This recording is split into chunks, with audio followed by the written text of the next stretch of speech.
₹1 கோடி கொடுத்தாலும் எந்த பெண்ணாவது தன்னோட முதுகு திரும்பி பார்க்க முடியுமா? முடியாது. எனக்கு ஒரு சின்ன சந்தேகம். என்ன சந்தேகம்? அப்புறம் ₹6 இந்த காலத்துல குமரி பிள்ளைகள்ல சாக்கெட்ல கதவு நிலவு சன்னலு ஓப்படி நிலப்படி எல்லாம் வைக்கிறாங்க. அப்படி கேளு. வேற முந்தானையில கல்லு பதிச்சா முன்னால எழுத்து கண்ணுல பாக்கலாம். வேற கழுத்துல சங்கிலி போட்டா கண்ணாடியிலும் பாக்கலாம்.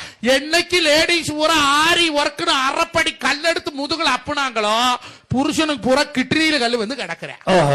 எப்படா வந்ததுன்னா மியூச்சுவல் டிரான்ஸ்பர் ஆச்சுங்கிற. அதை விட கொடுமைங்க எம்மட ஒண்டாட்டி சாக்கெட்ல 2 நாடாவை கட்டி தொங்குட்டு 2 குண்டை தொங்குட்டு இருந்தா நடந்து போறா டிம்முக்கு டிம்முக்கு டிம்முக்கு நாடுது. ஜெயந்துக்களை சாக்கெட்ல நாடா தொங்குதுனே. யோ நீ டவுசர்ல நாடா வச்ச நான் சாக்கெட்ல நாடா வச்சேன் இதுக்கு அதுக்கு சரியா போச்சுங்கிறாளே. எல்லாமே இன்னைக்கே நடந்துடணும்னு நினைக்காம கொஞ்சம் பொறுமையா இருங்க.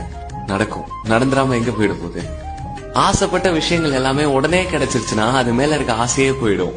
சோ நமக்கு பிடிச்ச ஒரு விஷயத்துக்காக நம்ம என்னெல்லாம் செய்யறோம்